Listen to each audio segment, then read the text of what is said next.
All right, for this month's safety video, we're going to be talking about ladders and scaffolding. All right, first we're going to go over some housekeeping items to make sure that everyone understands what our policy and procedures are during this COVID pandemic. So first is don't forget to complete your daily health questionnaire. So this lets management and ownership know the status of their workforce each day. So by you completing your daily health questionnaire, number one, you're following our policy, and number two, you're giving us advance notice of any reasons why you shouldn't be coming to work if you have symptoms or you've been out of town or anything like that. So it keeps us in the loop of what's going on. So even if you're not coming into work because you're not feeling well, you got to make sure you fill out that questionnaire so that gets the process going. Next, contact your supervisor immediately if you have any yes response on your questionnaire, because once we receive the yes response in the safety office, we're going to be calling your supervisor. So it's good that they already have advance notice of your yes response. Next is don't come into work sick. We've already had a couple situations where employees feel ill. They even complete their daily health questionnaire and mark yes where they're supposed to, but then they still come into work and they're around people. Which doesn't make any sense. So, and it also causes a lot of issues. So make sure that if you are feeling ill, do not come to work for any reason. Wait for a call from the safety department and any other further guidance from your supervisor. Next is face coverings. Now, unfortunately, both of our customers have different requirements. So for consumers, you need to have a face covering on you at all times. And if you're going to be working within 6 feet of someone, the face covering has to be on.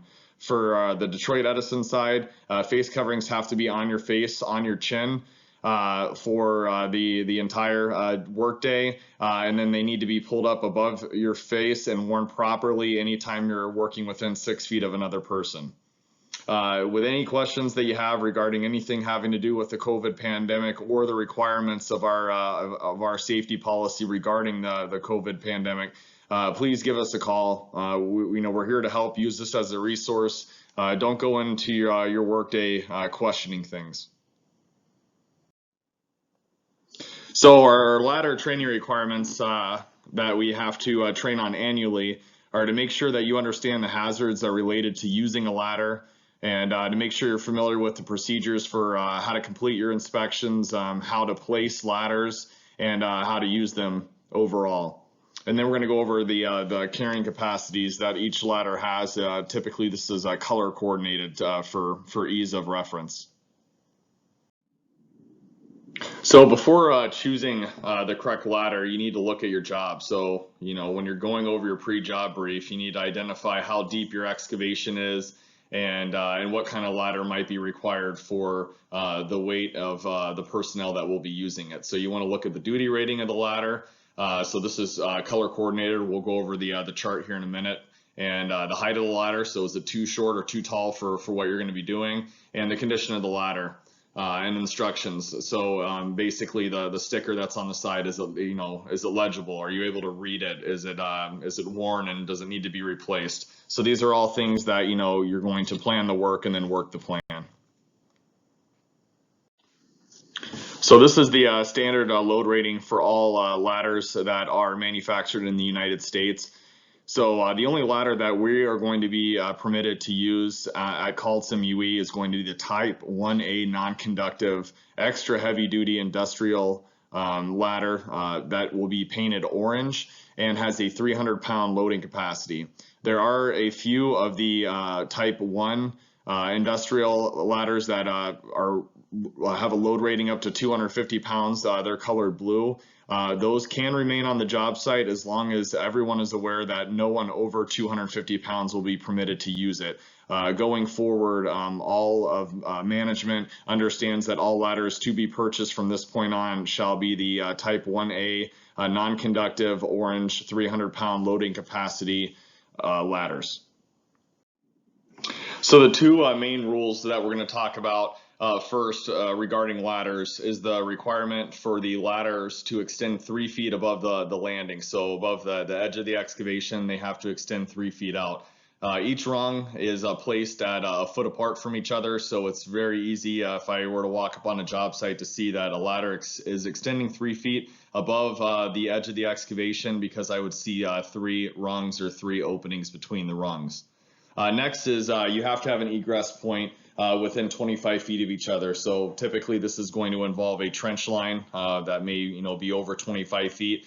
It's just important that we have an egress point within 25 feet of each other for any persons to use as an egress or escape when needed inside a trench or an excavation.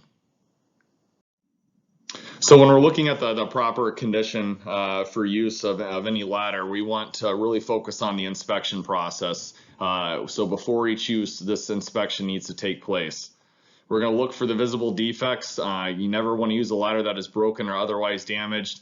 Typically with the fiberglass non-conductive side rails, fiberglass is going to start fraying, or it'll start accumulating some rips in the composite, and it'll only continue to get worse from there. So it's important that once any visible defect is observed, that you take the ladder out of service and that you tag it appropriately to make sure no one uses it from that point, and then also that the ladder is disposed of properly following that day. You also want to review the safety labels on the ladder. You always want to make sure that you're complying with the warnings and instructions that are on every ladder.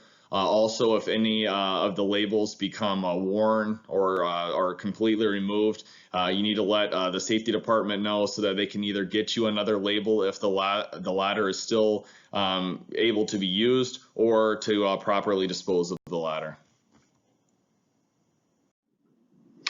So this picture shows a ladder that had some issues with it, had some defects, and that they tried to make their own repairs to extend the use of the ladder. We want to make sure that we never do anything like this. If we have any defects with the ladder, you just need to contact the safety department or your manager or supervisor to get it replaced. So ladder labels do serve a purpose. Granted, we do training annually on ladders, and we talk about ladder use, and we're sure that our employees know how to properly use a ladder. We still have to make sure that the labels are legible and able to be read by anyone to basically outline the warnings, when using a ladder, the capacity for what the ladder can hold, and also how to properly set up the ladder for its use.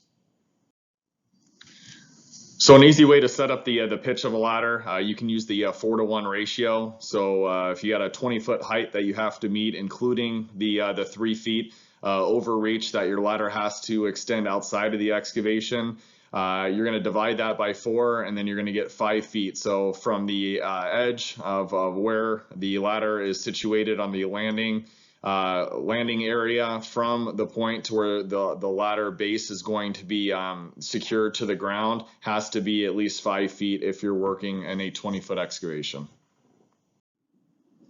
So this illustration clearly shows the incorrect pitch, a ladder that is over-pitched, and the problem with this is an over-pitched ladder will cause undue stress and strain in this area right here. And it'll cause premature failure of the ladder, typically when the load is on it or when the person is on it. So we want to make sure that we're using the proper 4-to-1 ratio.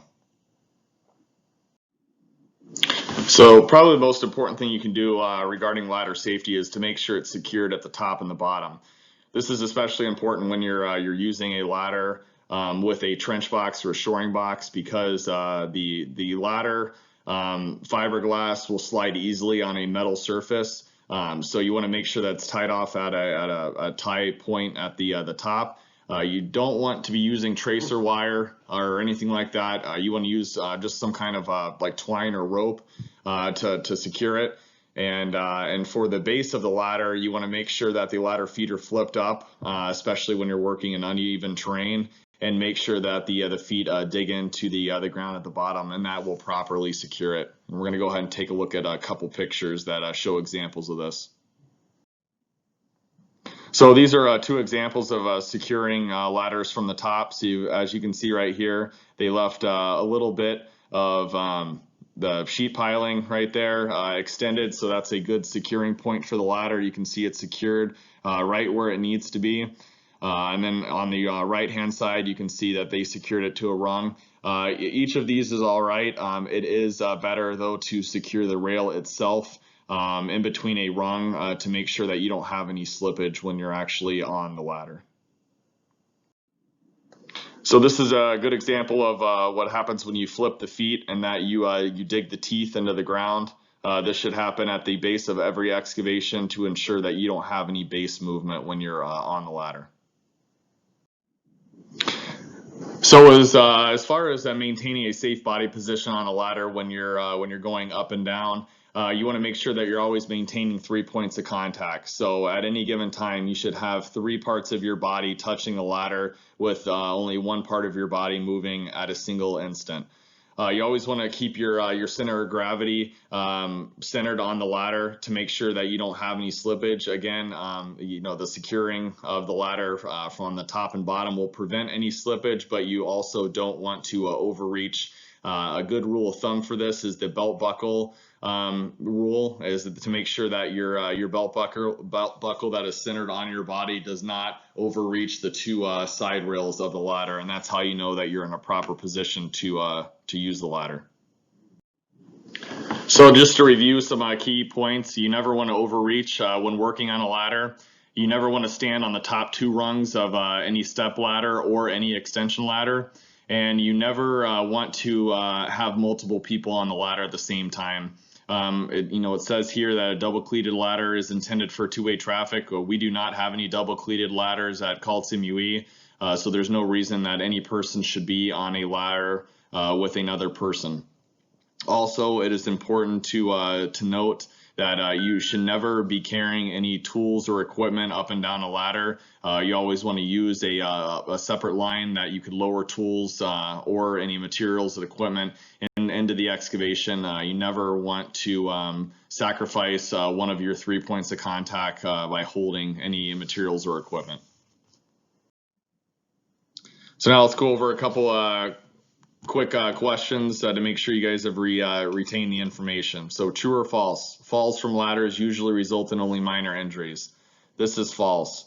There have been a couple of different instances or events that have happened where people have fallen about 2 to 3 feet off of a ladder, and it's resulted in a fatality or a serious injury, including paralyzation.